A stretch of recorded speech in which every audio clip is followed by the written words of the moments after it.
नमस्कार दोस्तों, मैं आपकी अपनी दिव्या मिश्रा। आज की ब्लॉगिंग का मेरा एक सब्जेक्ट है कि प्रेगनेंसी महिलाओं से जुड़ा हुआ है, मेरी बहनों से जुड़ा हुआ है कि प्रेगनेंसी के टाइम हमें क्यों पैर में, कमर में और मतलब ये इधर मतलब जांघ में बहुत ज़्यादा दर्द होता है। हर महिलाएं ये इस प्रॉब्लम को झेलती हैं। इवन मैंने भी झेला था क्योंकि मैं भी 2 बच्चों की माँ हूँ।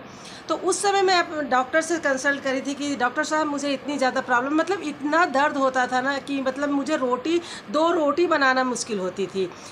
तो मैं डॉक्टर के पास गई थी तो डॉक्टर ने कहा था कि ये नॉर्मल है, इसके लिए कुछ भी आपके बच्चे को कोई भी प्रॉब्लम नहीं होगी, ना आपका बच्चा मतलब किसी तरह से इस पेन के कारण मतलब उसके डेवलपमेंट में कोई प्रॉब्लम नहीं आएगी, ये नेचुरल है। तो मुझे बहुत खुशी हुई थी दोस्तों। फिर उनसे मैंने पूछा था कि ठीक है ये नेचुरल है और सब कुछ नॉर्मल होगा, पर इतना दर्द मैं सहूँ कैसे। तो उन्होंने बोला था कि, और मैंने पूछा ये होता आखिर क्यों है। तो दोस्तों होता इसलिए है कि मुझे डॉक्टर साहब ने बताया था कि जब हम प्रेगनेंसी लेते हैं या गर्भ धारण करते हैं तो क्या होता है, बच्चा दिनों दिन क्या है बढ़ता है। जब वो दिनों दिन बढ़ता है तो वो क्या होता है, हमारे जो लिगामेंट होते हैं उस पर प्रेशर बढ़ता है, उस पर दबाव पड़ता है। जब दबाव पड़ता है तो हमारा लिगामेंट क्या होता है, खुलने लग जाता है। और खुलने के कारण क्या होता है कि जो हमारा पेल्विक एरिया होता है ना, जो हमारा पेल्विक एरिया होता है उस पर हमारा बहुत प्रेशर पड़ता है, जिसके कारण हमारे को ये जांघ पे, बैक साइड पे और कूल्हों में बहुत दर्द होता है और असहनीय होता है। पर आप जानते हैं कि माँ हर कोई नहीं बन सकता, एक पुरुष नहीं बन सकता माँ, है ना। माँ बनने के लिए केवल औरत ही सक्षम है, इसीलिए औरत की हमेशा हमें रिस्पेक्ट करनी चाहिए दोस्तों। तो उन्होंने यह कहा था कि जो बच्चा जब बढ़ता है तो वो हमारे लेगामेंट पे और हमारे पेल्विक एरिया पे प्रेशर बनता है, जिसके कारण वो जॉइंट खुलते हैं और हमें दर्द फील होता है। पर ये नेचुरल है, जैसे ही आपका बच्चा पैदा होगा ये सब खत्म हो जाएगा। मैंने कहा ठीक है। फिर मैंने उनसे रेमेडी पूछा, उपचार पूछा कि उतना मतलब एटलीस्ट मैं समझ रही 3 महीने के बाद या 4 महीने के बाद मुझे दर्द शुरू हो गया था। तो उतने दिन तक दर्द को सहना 9 मंथ बहुत इम्पॉसिबल था। तो उन्होंने बोला था कि आप अपने दोनों पैरों के बीच में, दोस्तों मैं करके नहीं दिखा पा रही हूँ, दोनों पैरों के बीच में ना एक प्रेगनेंसी पिलो आती है, उसको रख लीजिए। और यदि नहीं है तो कोई बात नहीं, नॉर्मल सॉफ्ट सी आप अपने दोनों जांघों के बीच में, दोनों पैरों के बीच में उसको रख दीजिए, है ना। ऐसा जैसे हमारा जांघ है और इसमें ऐसे रख के ऐसे सो गए। और एक आप अपने पेट के नीचे भी रख लिए, जिससे आपके पेट को सपोर्ट मिलेगा उस पिलो से। इस तरह से भी मतलब आपको बहुत रिलैक्स महसूस होगा।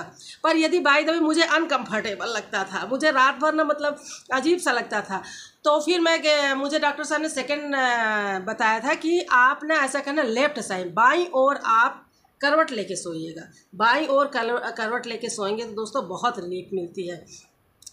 तो मैं फिर वैसी बाईं साइड ही करवट लेके सोती थी दोस्तों। और जब बहुत दर्द होता था, नहीं सह पाती थी, तो जो हमारे ये हॉट वाटर बॉटल आता नहीं, जो रखने वाला, उसको फिर मैंने परचेज़ किया, ख़रीदा और उसमें पानी रख के फिर जिस एरिया में दर्द होता था वहाँ करती थी। फिर मेरी एक मैड थी, तो उस मैड से मैं सरसों के तेल में को थोड़ा सा कुनकुना कर लेती थी और उसमें आपका अजवाइन और सब मेथी और लहसुन को थोड़ा सा ऐसे लाल टाइप का करके उससे एकदम सॉफ्ट हाथ से, ज़्यादा जोर से नहीं दोस्तों ना, सॉफ्ट हाथ से वहाँ पे मालिश करवाइए आप।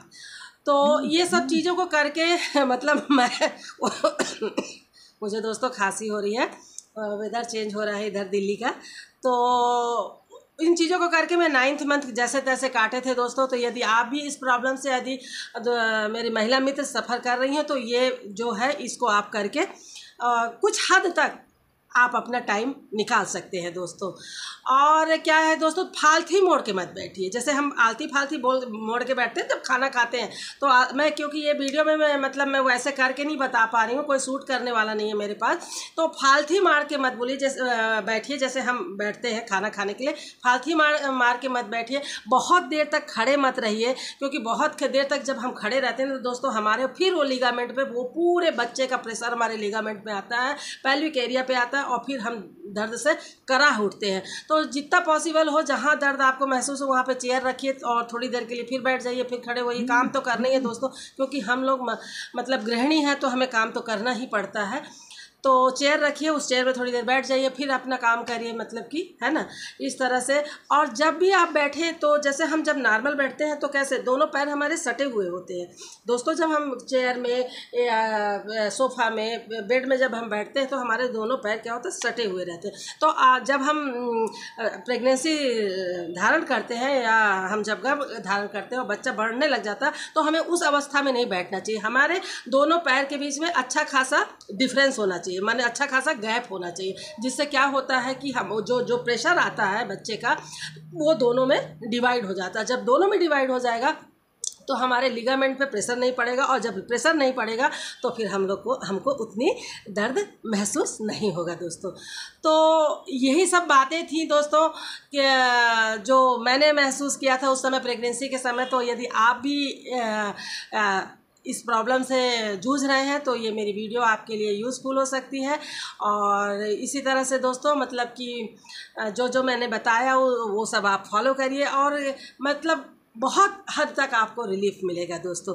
यदि मेरी ये वीडियो और मेरी इन्फॉर्मेशन, मेरी जानकारी अच्छी लगी हो तो प्लीज़ मेरे यूट्यूब चैनल को लाइक एंड सब्सक्राइब कर दीजिएगा। मैं कॉमेडी वाले भी ब्लॉग बनाती हूँ, कभी मोटिवेशनल बना लेती हूँ, कभी ऐसे बना लेती हूँ, जैसा मुझे जो भी सब्जेक्ट मेरे दिमाग में आता है मैं वो उसके ऊपर बना लेती हूँ। पर मतलब मेरा सब्जेक्ट हमेशा या तो आपको पॉजिटिव करेगा, या तो आपको हंसने के लिए मजबूर करेगा, या तो फिर कुछ ना कुछ आपको टिप्स देगा जिससे आपकी लाइफ में कुछ ना कुछ प्रोग्रेस ज़रूर होगी दोस्तों। जय हिंद, जय भारत।